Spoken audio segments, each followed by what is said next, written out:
So, hello everybody. I'm Elaine Ikeda, and I'm the Executive Director for Lead California, one of the co-organizers for Dissertation Dish. And I'm excited to be here with my colleagues today, including our main speaker, Dr. Elizabeth Cannon. I'm going to provide a little background on this webinar series for those who may not have attended a previous session. Dissertation Dish is a collaboration between the International Association for Research on Service Learning and Community Engagement, otherwise known as IRSLICE, and Lead California. Dissertation Dish webinars serve to lift up and highlight some of the most recent research that has been done in the community engagement field, create a way for journal editors and conference organizers to be exposed to new research, as well as good presenters, and offer some support and possible guidance for those who are in graduate programs right now by way of tips from those who have just gone through the experience. So far, we've hosted 9 Dissertation Dish webinars, and we've had almost 700 unique individuals attend those webinars. And I do want to point out a few changes that will be taking place in 2024. If you're at the IRSLICE conference later this week, you'll hear about our newest partner starting in 2024, which is GivePulse. So when you register for upcoming webinars, you'll see some slight changes as they take over coordinating the registration process. And additionally, we'll be moving to holding Dissertation Dish webinars 4 times a year instead of, as we've been doing, 6 times a year. And so we are still accepting submissions for 2024. So if you wish to present, please be sure to fill out our submission form. And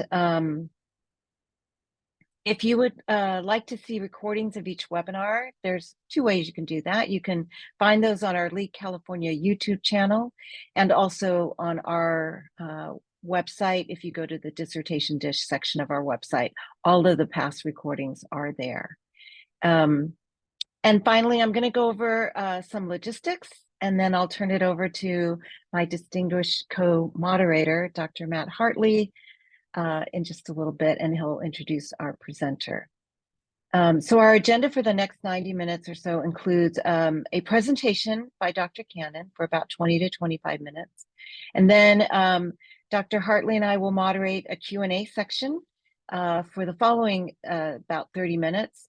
And then for those who wish to stay on and have a more intimate, informal conversation with Dr. Cannon, we'll have the last 30 minutes of our webinar set for that. And just a few housekeeping items. We encourage you to rename yourself by clicking on the 3 dots in the upper right corner of your video image, and then click rename, and you can add your name, you put your name and your preferred pronouns, and if it fits, your organization or your institution. And we also recommend that you select speaker mode in your Zoom panel. There are quite a few people on. We're almost hitting 50 today. And so by hitting speaker mode, you'll be able to keep the speakers front and center. And please keep yourself muted during the presentations. If you have questions, please post those in the chat, and we'll be keeping track of those. And we'll be asking them during the Q&A session after Dr. Cannon's done presenting. And then finally, we are recording this webinar. So if you have to step off early or you want to watch it again later, you will be sent the recording. We'll be sending a follow-up email out to all those who registered, and so you will get it.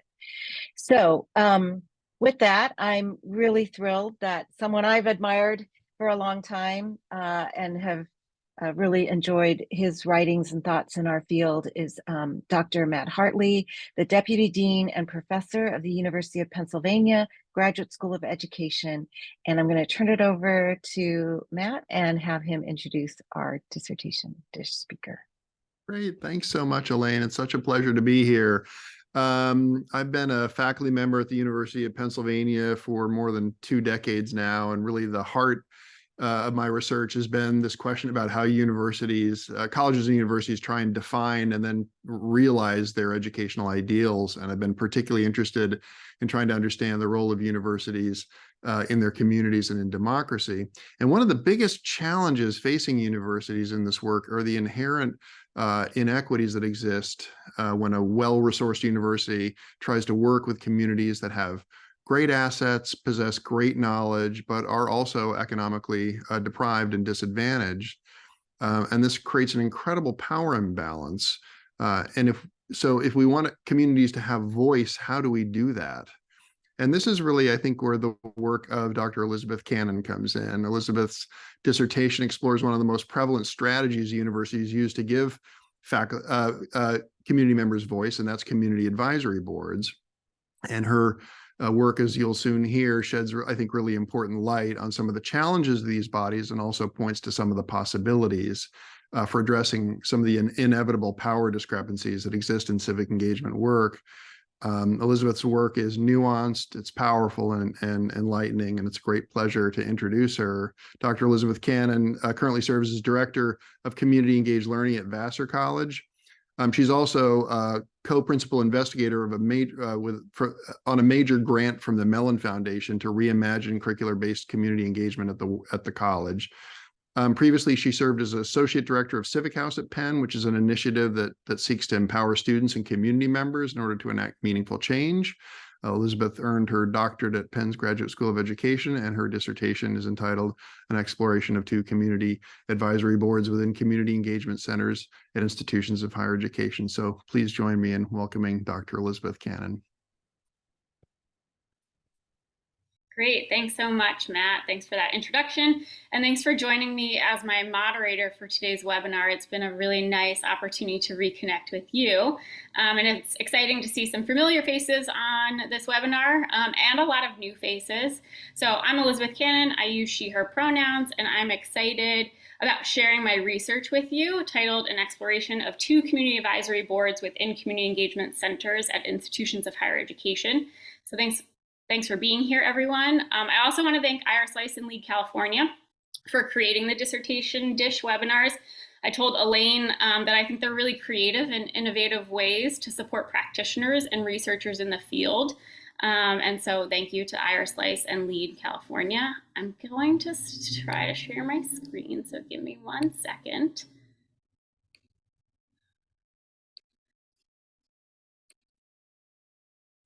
All right.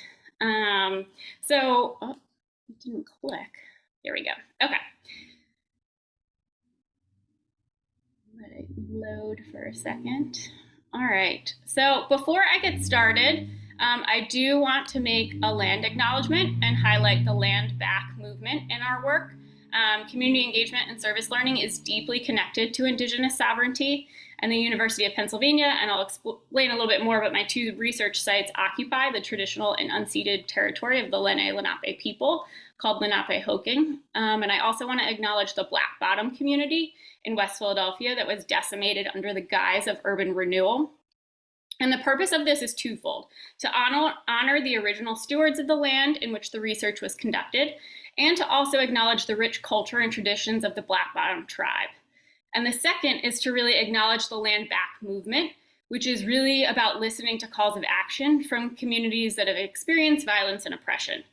There's complexity and unequal power differentials in community engagement work that can cause harm unless there's active attention to mitigating that harm. And so in my own praxis, I believe that it's necessary for me and my students to make those critical connections, to listen, and to take action towards broader calls for justice and freedom. So I wanted to share a little bit of sort of the beginning part of my doctoral journey. I was introduced to this conceptual framework by Ravitch and Carl that really guided how I approached my research. It positioned qualitative research from a critical inquiry stance and emphasized reflexivity in data collection and analysis, which really mirrors a central tenet in critical service learning pedagogy, praxis. And so with this, I wanted to share elements before I sort of dive into the research of my own positionality and the ways in which that may have informed the work of my dissertation. So I'm a white, educated, middle-class cis woman who often identifies as an educator and practitioner first. For most of my adult life, I was an activist, particularly in the sexual violence world, and then later, in the latter part of my time in Philadelphia, began to become more involved in social movement work. And given that my 2 research sites and communities were located in Philadelphia, I also want to acknowledge that I was a Philadelphia transplant, having grown up in New York. And so the Ravitch and Carl framework really encouraged researcher reflexivity. And so I tried to be cognizant of my own positionality in order to build trusting relationships with each of the community engagement centers and community members. So where did this idea come from? As a practitioner in the field for the last 15 years or so, I really began to wonder how other centers were incorporating community voice into their programming. As we know, successful partnerships of community-university partnerships have characteristics of reciprocity, strong communication, shared voice. They're rooted in equity, they're co-created. But as we know too, the research also shows that there's clashes in values, wrought histories, unequal power dynamics that have created deep divides and mistrust. And I remembered reading Sandy and Holland's 2006 work, where they noted because of these complexities, many community partners emphasize the need for accountability mechanisms to help universities recognize partner perspectives. And so I began to wonder as a practitioner, what are these accountability mechanisms? And that's when I came across community advisory boards and/or councils. And I use those terms interchangeably throughout the presentation because my research initially started out with boards, but the 2 research sites use the word council. And so I knew that they existed, but the higher education research that investigates them, honestly, is still in their infancy. So my practitioner inquiry started with a more national search and then resulted in a pilot study of FEND, which is the Philadelphia Higher Education Network for Neighborhood Development, which is a 30-member consortium of institutions. And from that pilot study, 5 Philadelphia area institutions identified having community advisory councils at some level, and that ranged from presidential to sort of partnership and everything in between.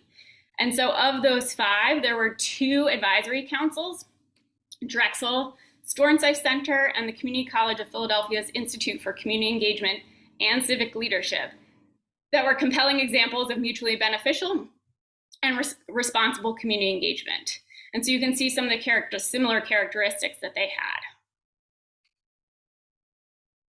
So through a multi-site qualitative case study, I explored these 2 community advisory boards that were housed within community engagement centers at Drexel and at CCP. And the research questions guiding this study are listed here, but I'll sort of highlight the 3 main ones. What are the roles, responsibilities, and functions of the Community Advisory Board? To what extent can the Bringle, Clayton, and Price relationships continuum framework be applied to determine closeness, equity, and integrity? And how do the members of the councils perceive the strengths and limitations within the community university partnerships? And so I used the Bringle, Clayton, and Price framework, which uses this visual spectrum, which you can see here, to describe partnerships based on 3 qualities: closeness, equity, and integrity. And I thought it provided a sound conceptual framework to really assess how the 2 community advisory boards fell within this continuum.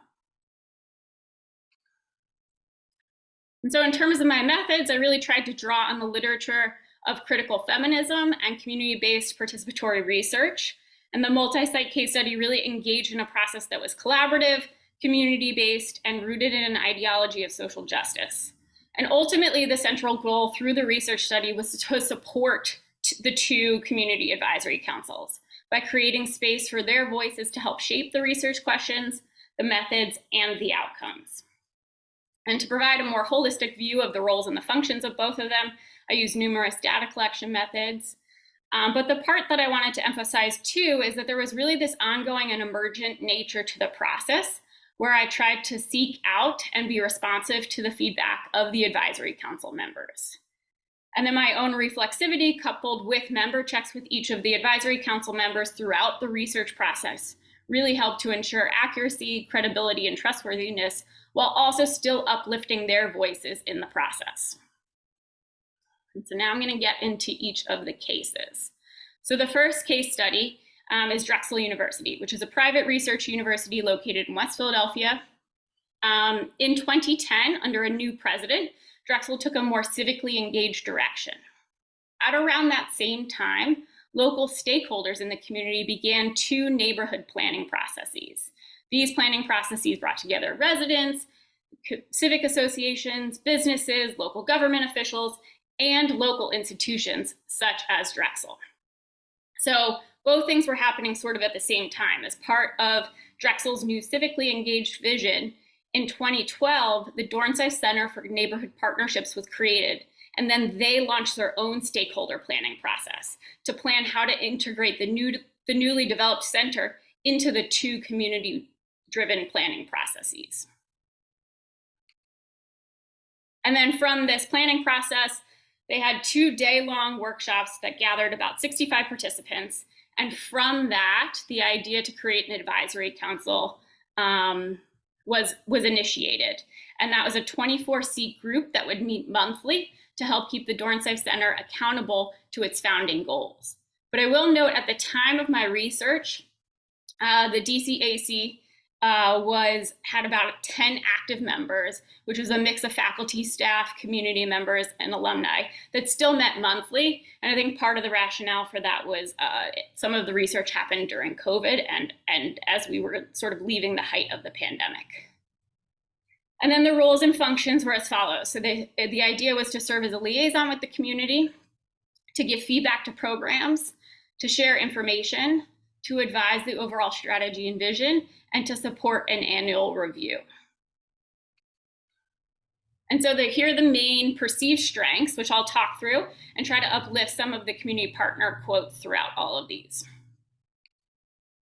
So one of the most palpable strengths of the DCAC was that members really had a commitment to the Dornsife Center's mission.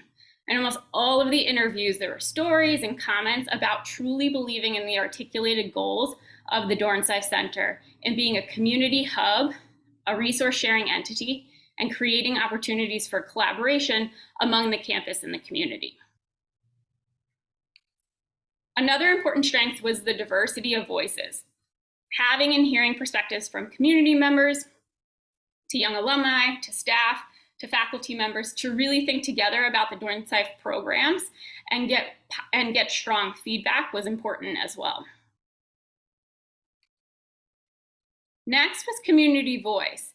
It felt like there was a real desire to be inclusive of community perspectives, and the staff and the faculty that were on the DCAC were able to balance sort of being part of the university while simultaneously being able to uplift and support community perspectives.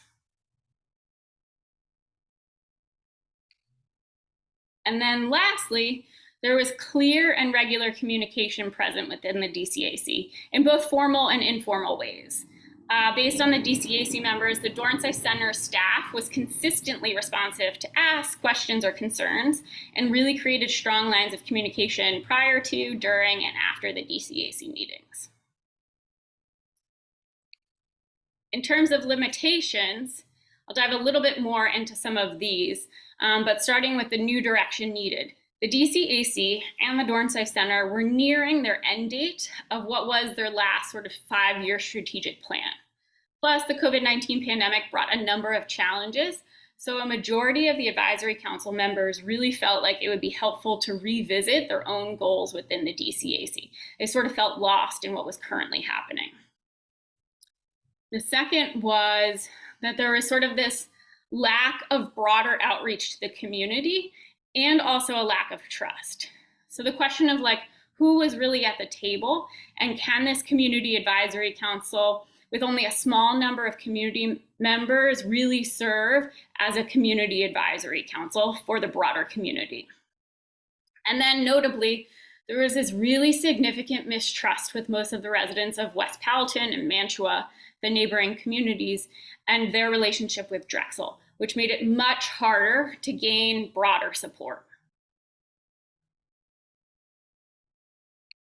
And then lastly, bureaucracy seemed to come up, which spoke, I think, to this clash in clash in culture and clash in values that I think can often manifest when communities are working with an institution of higher education.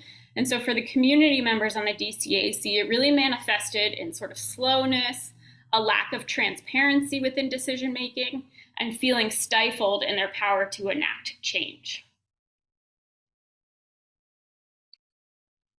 So now I'll move on to CCP, which is the second case. So the Community College of Philadelphia is a public 2-year community college located in the city of Philadelphia. And because the vast majority of CCP students are residents of Philadelphia, CCP is deemed by many as sort of the city's college. And in some ways, many people would say that it's hard to separate CCP from the community because CCP is of the community and or is the community, which was different than the Drexel example.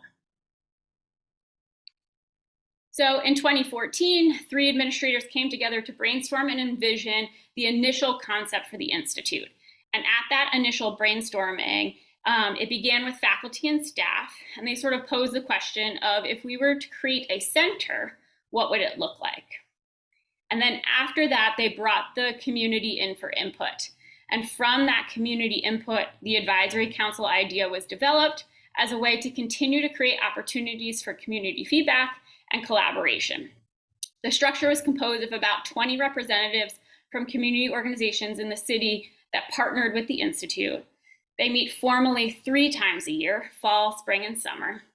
And then the main functions were really to bring the Institute staff and community partners together, to create possible coalition building across partner organizations, to provide opportunity for feedback and community voice, and to try to create space to brainstorm ideas. And so the strengths, or the perceived strengths, which I'll talk through again by uplifting some partner quotes, are listed here. And so you can see, similar to the Drexel example, there is this strong commitment to the mission. In all the interviews, the members commented on how deeply they believed in CCP as an institution of higher education committed to preparing students to be informed and active members of the city of Philadelphia. The mission of CCP and thus the Institute were really deeply connected to the betterment of the community.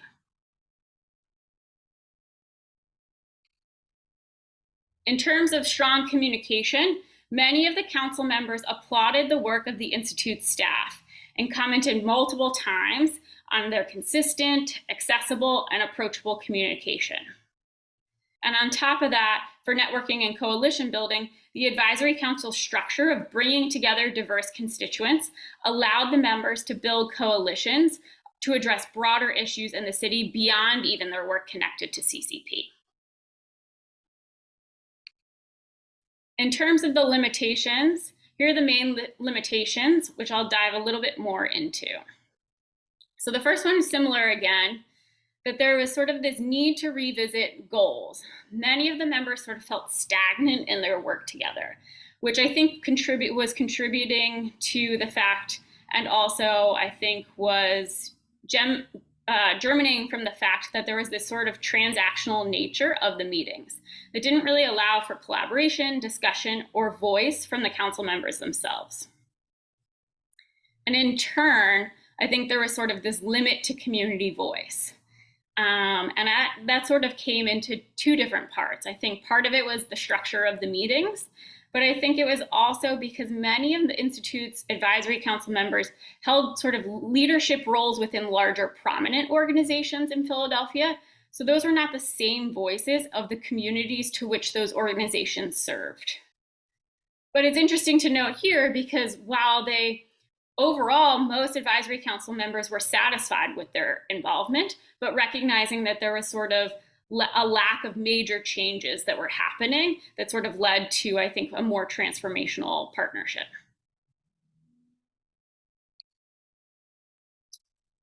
So both CABs that I explored sort of sat in the middle of this continuum, offering opportunities for planning and formalized leadership, strong communication. There was this effort towards working towards common goals. I think with the Dornsife Center, there were some examples of working with more shared resources and an integration of goals.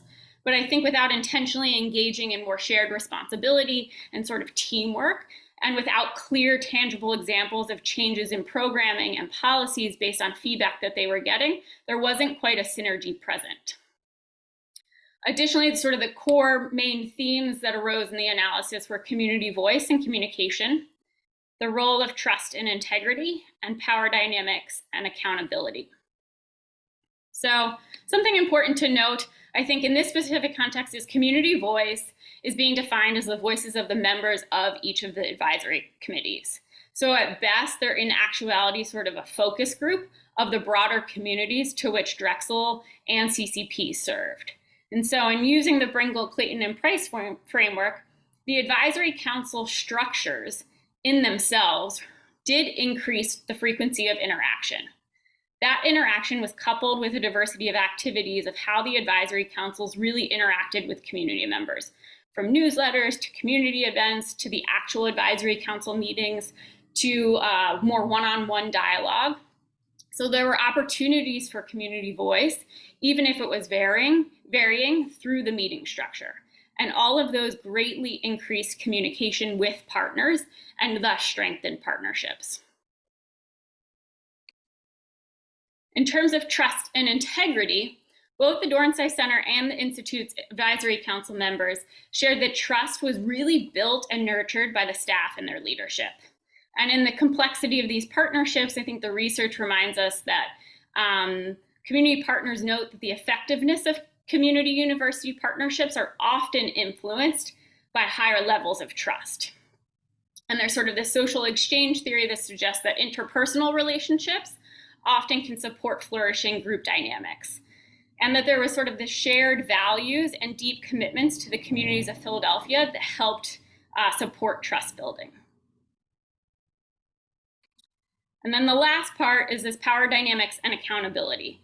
So often, without clear acknowledgement of the power imbalances, there can be more harm than good that happens between communities and universities.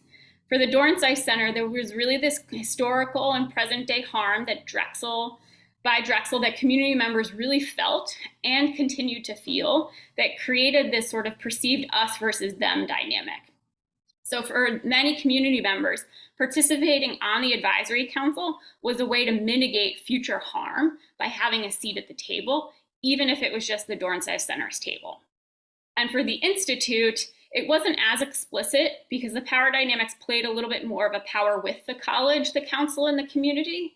However, their power still felt sort of limited because there wasn't sort of this shared leadership model in their partnerships. So in terms of implications, I want to focus on for practice and for theory. So while the results of the study are not generalizable, the outcomes I think are informative and useful for practitioners and researchers within the field of community engagement. And so the key takeaways to help inform future practice are that there's various models. Each advisory council really had their own story, complex history, different stakeholders, structure, meeting frequency, and size. They were co-created with their partners. They were really initiated from these listening sessions with community partners and community members. There was initially clearly articulated purpose and vision. However, both advisory councils felt like there was sort of this need to revisit those with a new strategic plan. And then I think part of it was the question of accountability to community voice and how much of each of the centers could really be accountable to community voice in decision making. And then the implications for theory development. I think there have been really valuable critical additions to the evolution of theories, but I think there's still sort of areas to be developed. The theories and praxis of community accountability can inform working alongside communities that have faced disempowerment and creating visions for social change. This idea of sort of what's beyond the mutually beneficial. Our field uses it regularly, but sort of what is beyond that. And I think critically understanding this can radically transform how campuses interact with communities. The role of mutual aid can offer a framework that emphasizes horizontal rather than hierarchical networks of solidarity building with communities. And then lastly, I think the Bringle, Clayton, and Price relationships continuum provided a really sound conceptual framework, but it doesn't concretely speak to the various phases of communication and power dynamics. And so in closing, this multi-site case study was helpful for me in examining the critical components necessary to building meaningful partnerships through a community advisory board. And I hope this study and presentation offered some insight into these structures.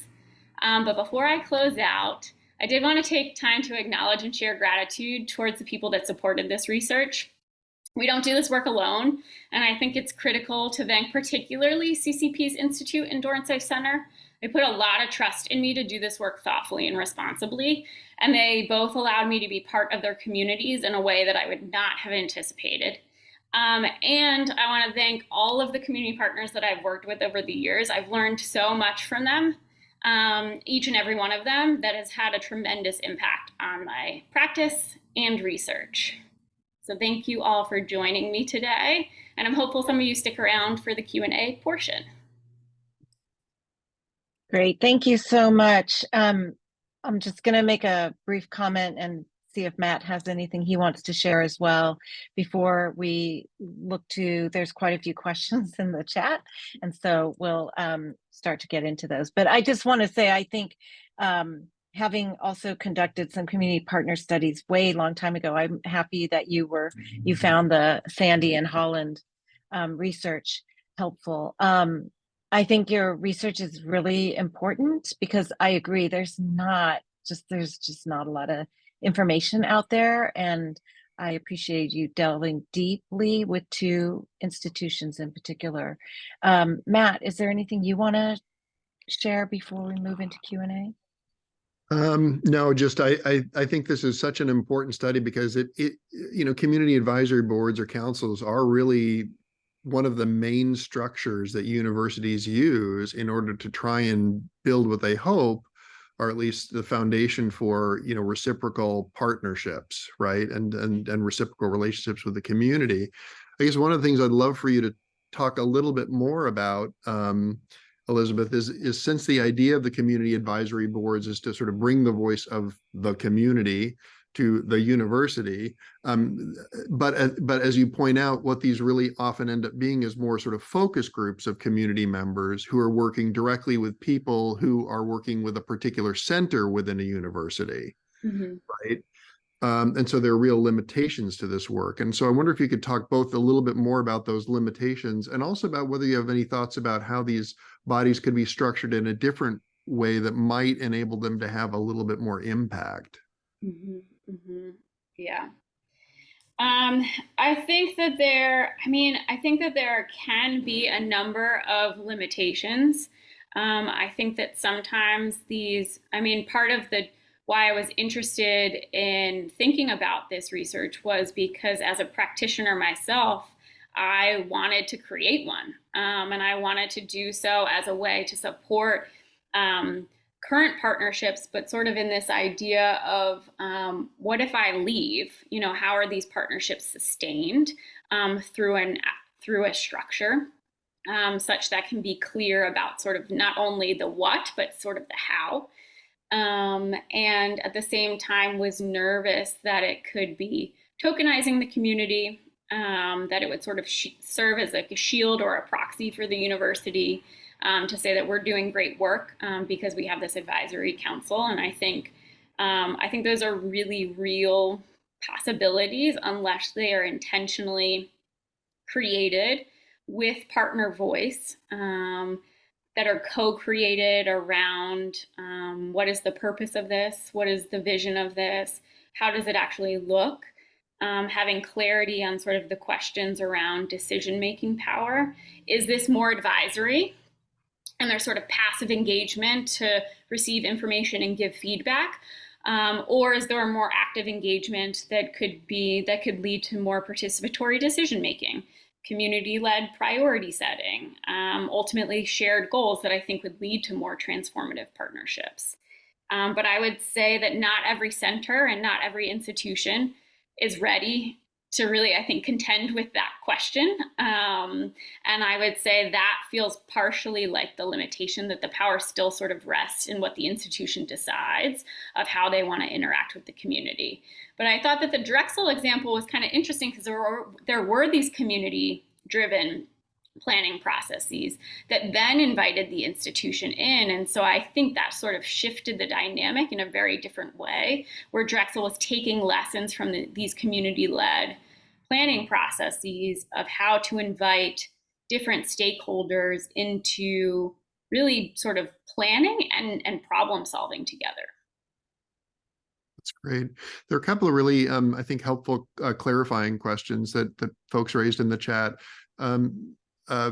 about sort of the membership of the councils. Were they local residents or representatives from local community partner organizations, or both? And how were they chosen? Mm-hmm. Yeah, that's a good question. It was different. So for the Dornsife example, they had initially, at the inception of the advisory council, 12 seats, advisory council, that were really planned out.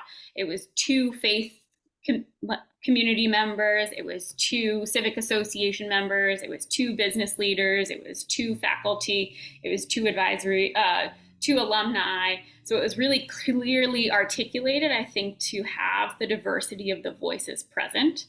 And in CCP, the advisory council is a little bit bigger, and it was more organizations, the leadership of organizations that had partnered with the Institute or with CCP.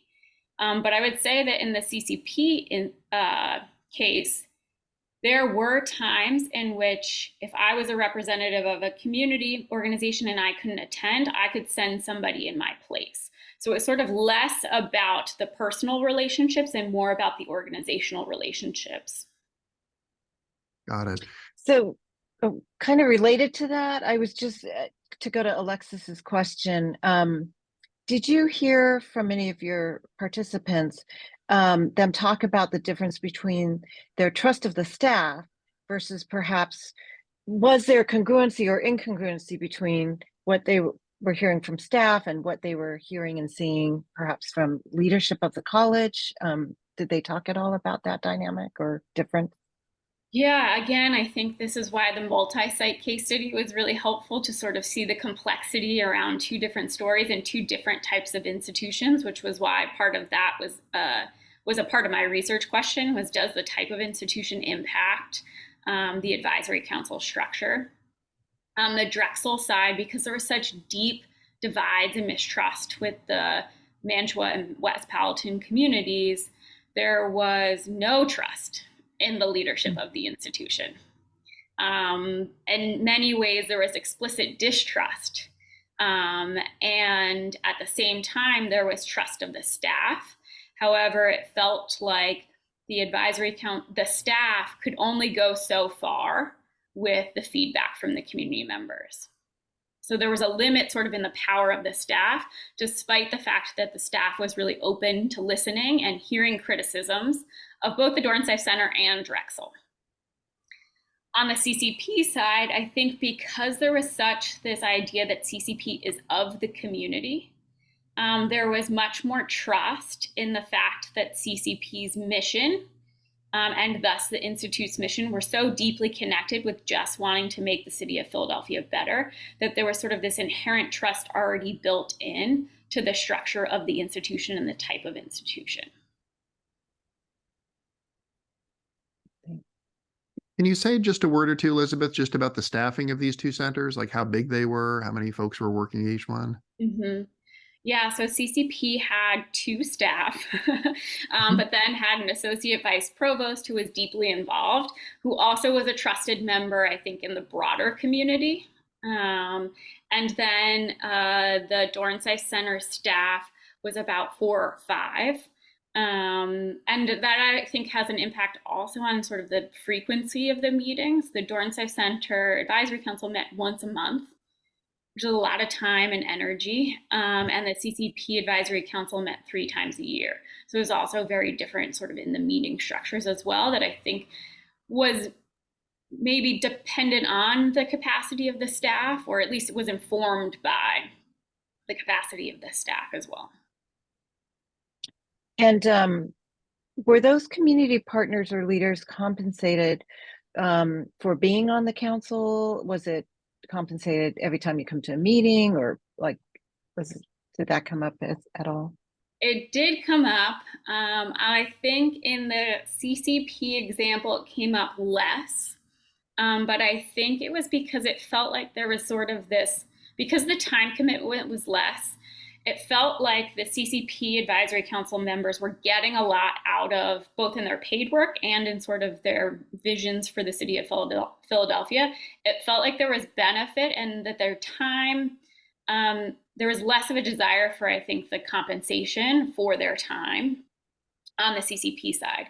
On the Drexel side, I think there was a lot of interest and desire in getting paid. And I think that's what speaks to the limitation in the bureaucracy component of that, is that the institution hadn't figured out or hadn't, well, I think that was the language that the advisory council members used, hadn't figured out how to compensate them within sort of the institutional bureaucracy of how to pay community partner organizations.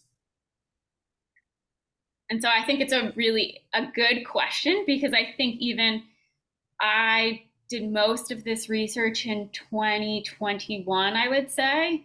And I think that I would argue that there's probably a lot that has happened in the last 2 years since I've done the research that would really sort of speak to this question, because I think there's more interest among practitioners in the field to think about how we can compensate community partners or community leaders for their time.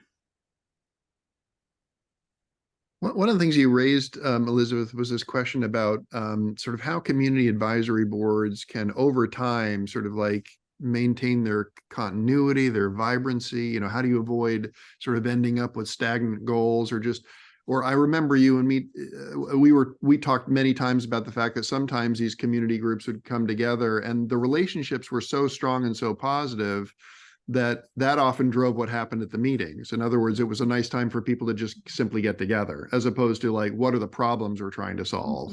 Mm-hmm. So I'm wondering what thoughts you have about what community advisory boards can do along those lines to sort of keep the agendas fresh, keep people engaged, those kinds of things. Mm-hmm.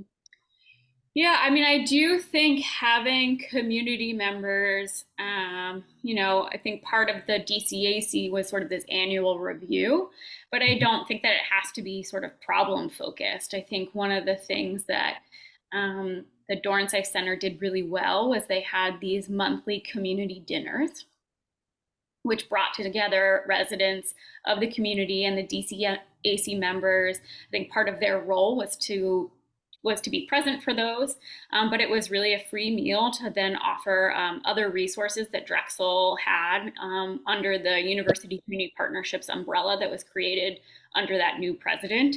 And I think that was an opportunity to create some like shared humanity amongst the advisory council members. And I think that's why they continued to show up. I think the same thing with the CCP example. The staff and the leadership got to really know the advisory council members, ask about their kids, ask about their family. And I think that humanness, I think really had an impact on the personal relationships such that people just continued to show up.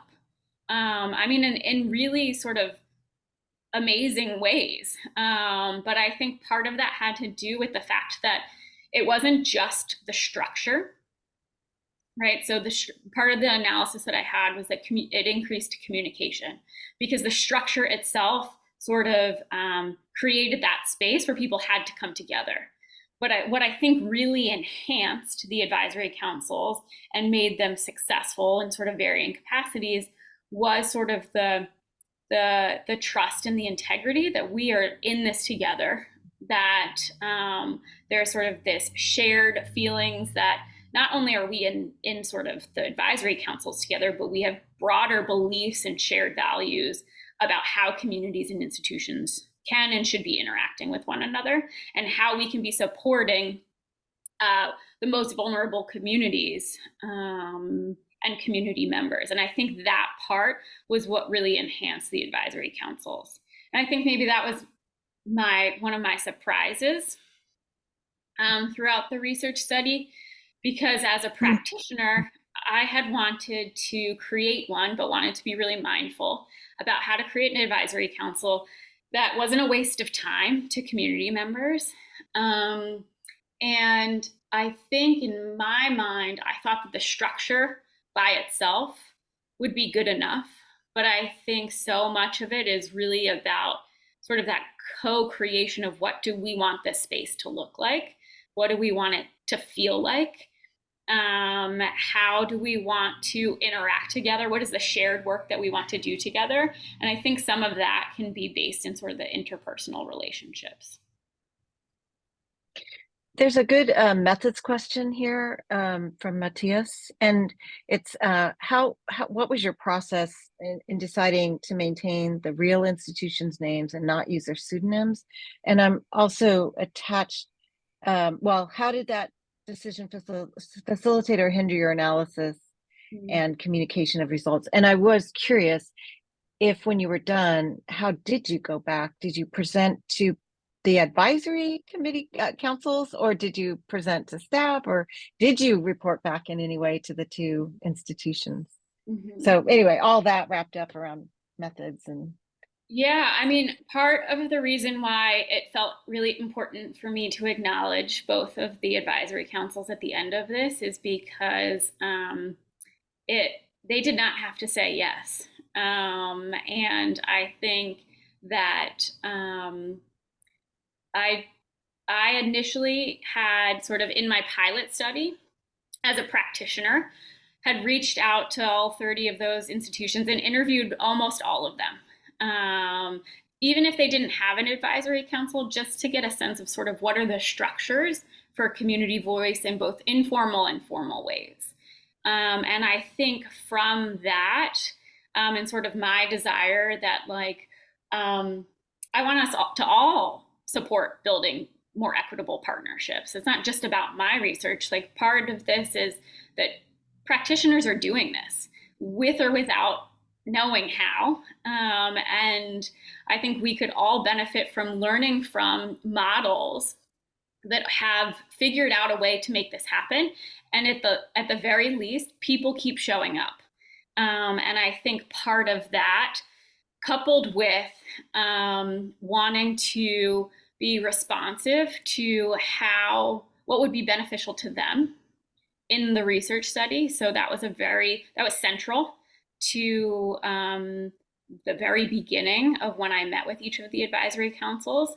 So I met with them, I met with the staff, talked about the study, and then I met with each of the advisory councils, who then decided whether they would welcome me into the space or not. And so it was up to the advisory councils, not the staff, of whether it would be okay for me to conduct this research. And then I asked them what would feel beneficial to them at the end of the study. And so that's why it really felt like there was some community-based participatory components to it, because then I presented out throughout the time of my research with them what I was learning. And then I did sort of mini strategic planning with them at the end of my dissertation research, once I had written it. So that I could. But they never said, "Oh, can you just portray us as institution X and Y?" They were like, "It's okay, it's fine that people will read. This is what Drexel is doing, good or bad, whatever." Yeah, they didn't ask you to be anonymous. No, I think that they felt like it was a fair assessment. I don't think anything that I shared with the staff or the advisory council was that surprising. I think that speaks a little bit to some of the transparency or some of the conversations that had happened prior to me interacting with those advisory councils. And I think that's why they were compelling examples to include in this research study, because there was already this level of transparency and sort of responsiveness to the community members. And I think part of what I had to do was really continue to build trust throughout that course of the time.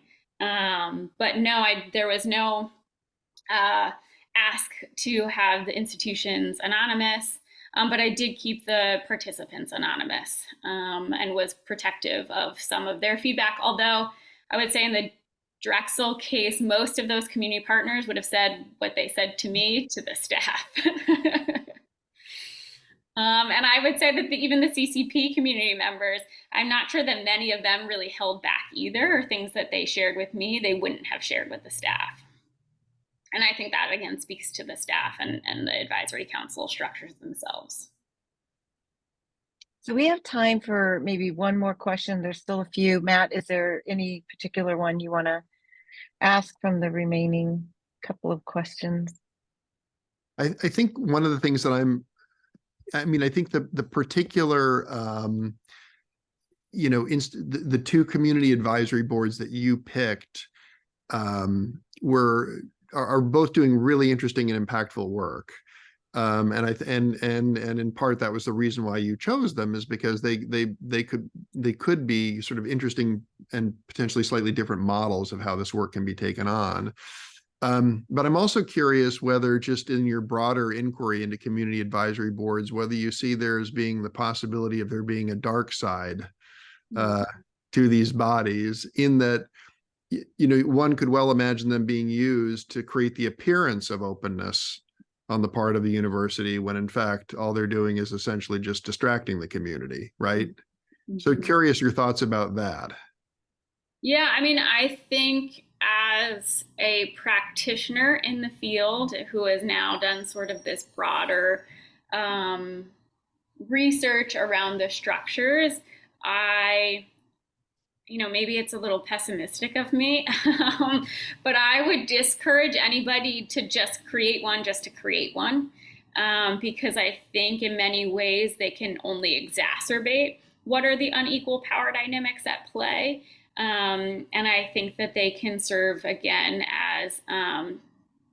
as a shield to the institution, for the institution to be able to say, look, we're doing this great work. We have this advisory board, this advisory council.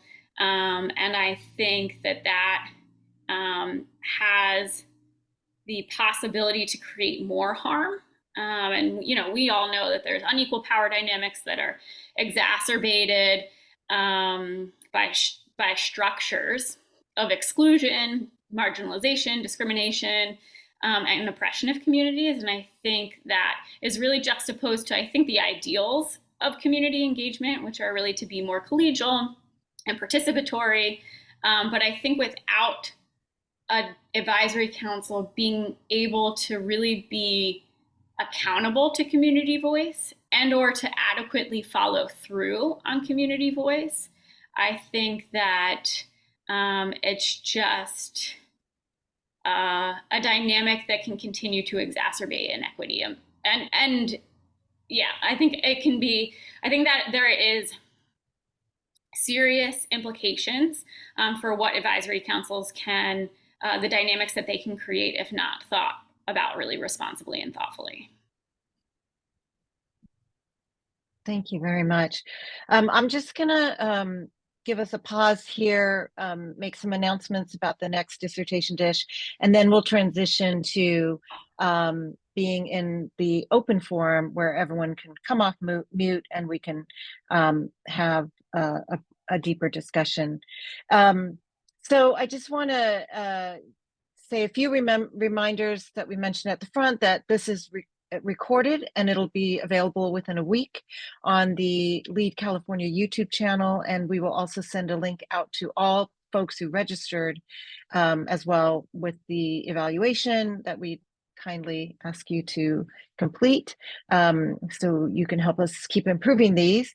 And I think we might, I can't see my chat right now, but might be putting a link to the evaluation in the chat as well.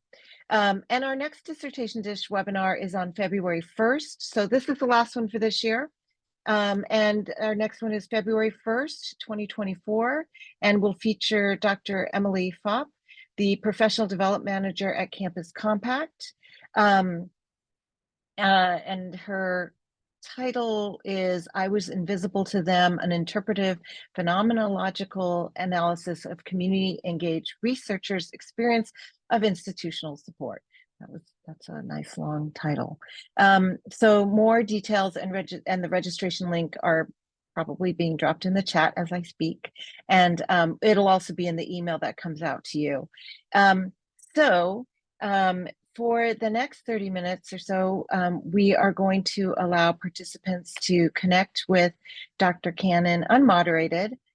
So please feel free to stick around. And if you can't, we understand you may need to go. The next part of this will not be recorded.